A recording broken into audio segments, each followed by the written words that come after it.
Hello, legends, and welcome to Blunt Force Healing Podcast, episode 248, if I remember correctly. So, it is 248 days since I started. We are approaching quite a decent milestone of 250 days, so I'm really proud of that, and I'm even more proud that I have some viewers and listeners which actually track my progress or are just interested in some of the topics that I discuss. It's a bumpy journey, to be honest, as I recall all the things that happened in the meantime, all the challenges. It's quite an enjoyable thing to do, to write the blog and record the podcast, but it's also very challenging, especially if you do it in the format that I do. And not because I do this, I say that because it is quite demanding in that you have to produce some content every day. Well, you can go through journaling and do it every second day, every week, every specific day, or do weekly updates or even monthly. Journaling has no uh, specific, I would say, boundaries or requirements. It's just a word or definition of some regular updates in certain topics. And my journaling is about various things, but all of them usually touch my daily life. So, as you might know already by listening or tracking my journey, or if you're new to it, you probably don't and you don't expect it, but there are days that are simply boring, or at least they are not as exciting as some of the others. And this is life. I think that one of the difficult things for people to accept, especially in these days, is while we are fed with a lot of information and imagery from social media, beautiful accounts on Instagram or clips on YouTube or you know Facebook is full of that as well, and a lot of other social media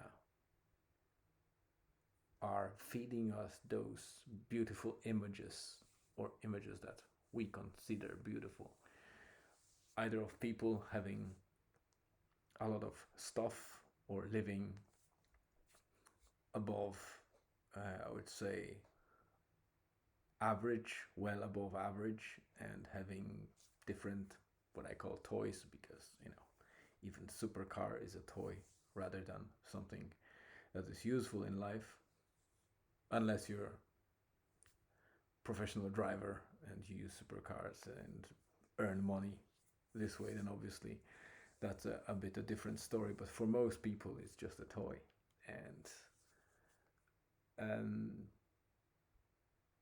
we are also fed beautiful images of people traveling, going into the nice hotels, visiting amazing places, and I think our expectations are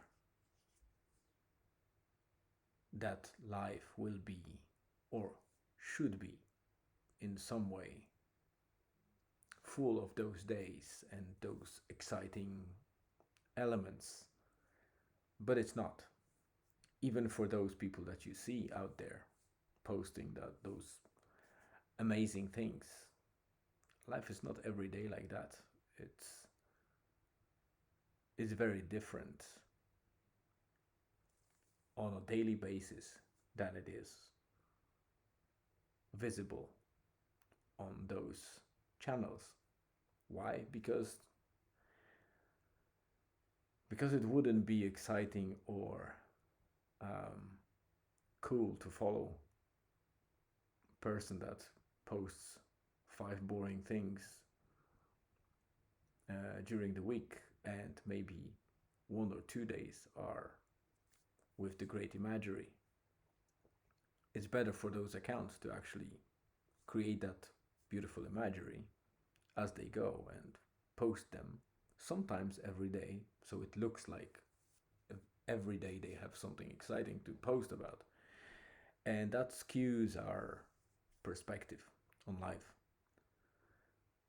Because if life would be exciting every day in terms of constant injections, I would say, of dopamine and any other hormones that help us in feeling pleasure or boost our uh, so-called happiness, then they wouldn't work. It's like you probably very often it happened to you when you do something once every month, year or so that excites you. It's cool, but if you switch to or you have opportunity to do that pretty much every day or 2, 3 times a week, you stop noticing the awesomeness of this thing. And it's normal because this is how our psychology works. Uh, our brain gets used to it, and we seek another exciting thing. So what we thought before as being almost impossible or exciting to do, once we started doing it, and it increased in um, the amount of times that we do during our lives, it stops being as exciting as it used to be. Or maybe it's still exciting, but we don't see it. And I think that's the problem in this age and time, because we try to compare ourselves to other people's lives and other people in general. We are fed all those things from different directions, and you can see that back in the days there was only probably radio, word of mouth, and maybe TV when it started. Have a look how many vectors of distraction and different types of content we have today. Average person is probably exposed to so many things on their phones, TV, consoles. The phone itself is notifying you from tens, if not hundreds, of different apps. Once you get to the app, you keep scrolling because this is how they are built. There are there are experts behind apps like Facebook, Instagram, Snapchat, TikTok, and all the others.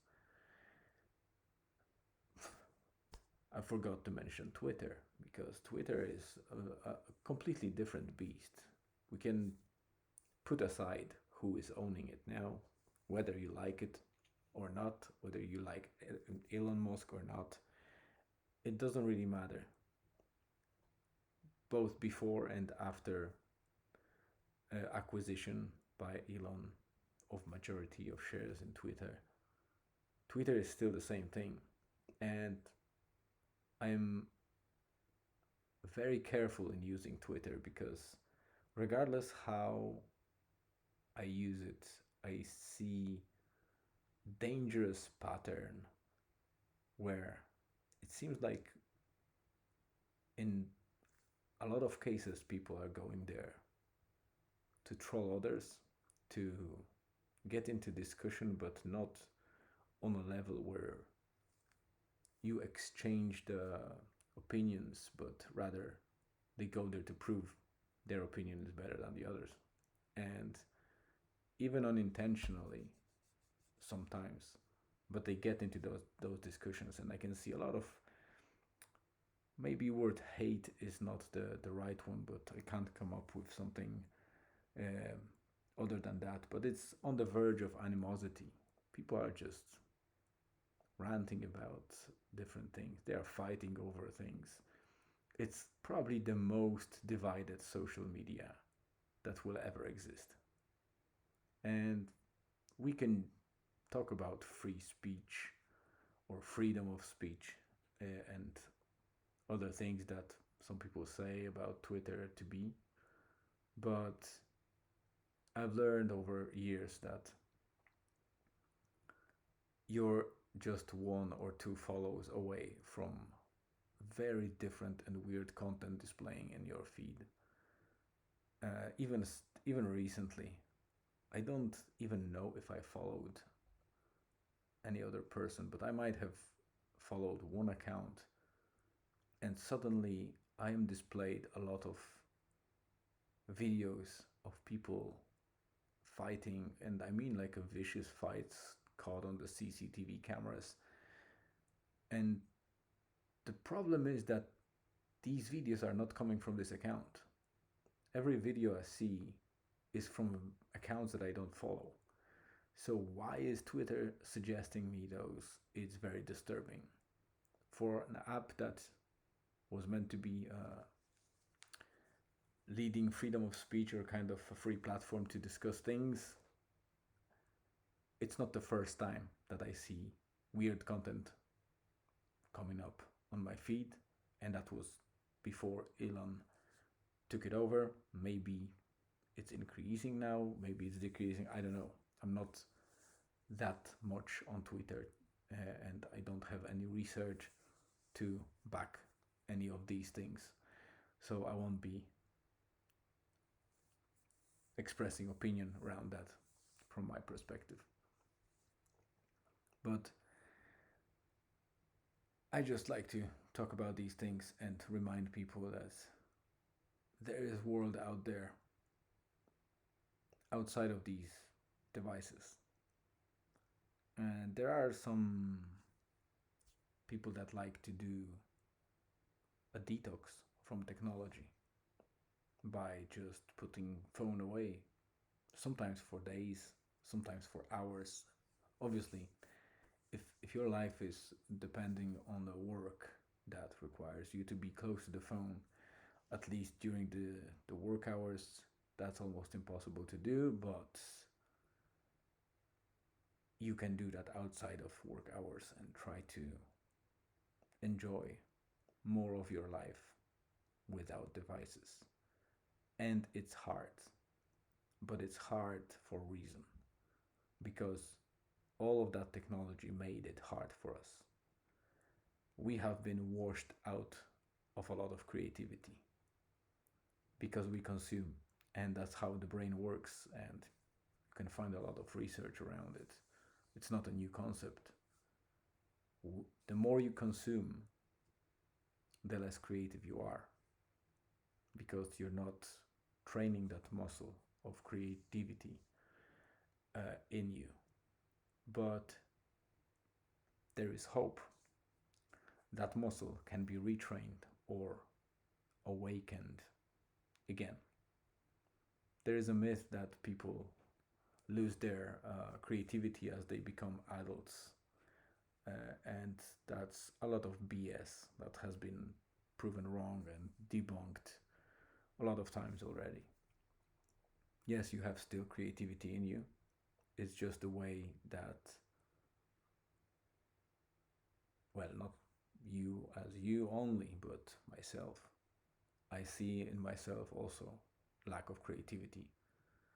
And I think the worst moment that I feel it is when I have spare time, which is very rare, and I want to do something with Julian. And it used to be the case that I had a lot of ideas what to do with him. And my brain is simply lazy and dull and doesn't want to suggest anything except for maybe we just watch some videos on YouTube, or maybe we just see something on Netflix. It's it's worrying because I used to be, I think, fairly creative person at some stage in my life, even creating a lot of music and some drawings, a lot of other stuff. I was never super good at this and never made anything out of it, but still it was worth that time spent on it, in my opinion, because it's my creation. So I always consider that a fruitful time, and it's a great memory that I would like to come back to from time to time. So that's definitely a message today. Pay more attention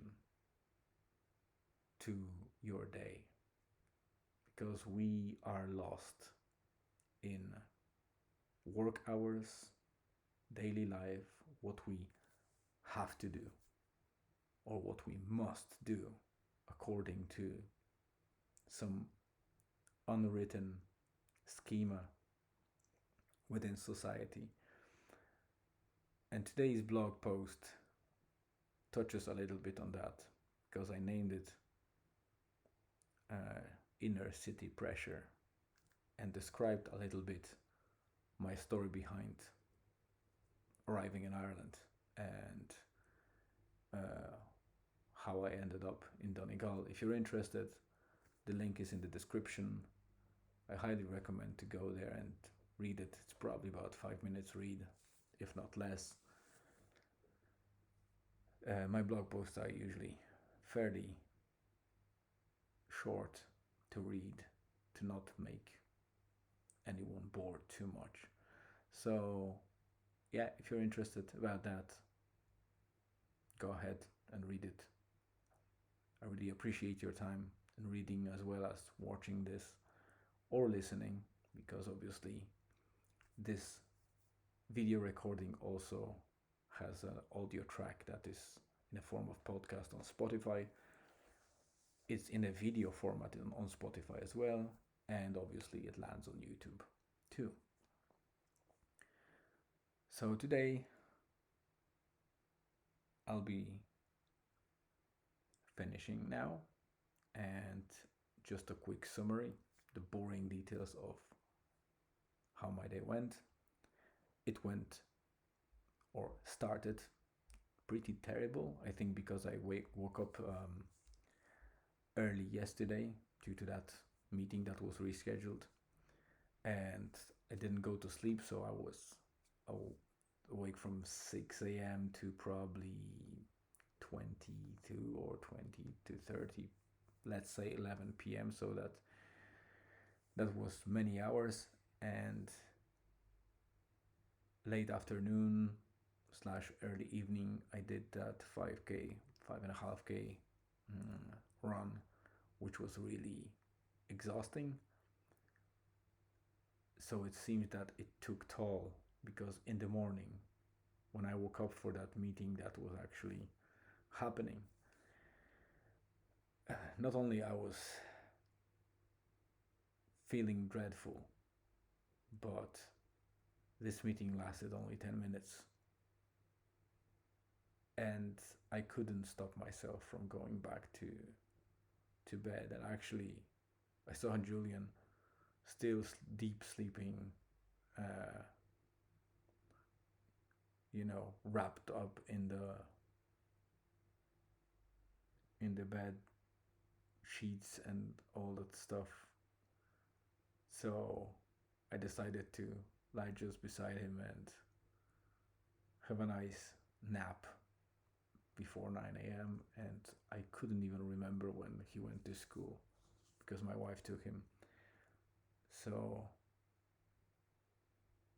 the morning was difficult, but then I woke up and boosted myself with coffee, started my usual bunch of meetings, and in the meantime I was clearing also my iCloud account. I will probably talk about it a little bit more because I started.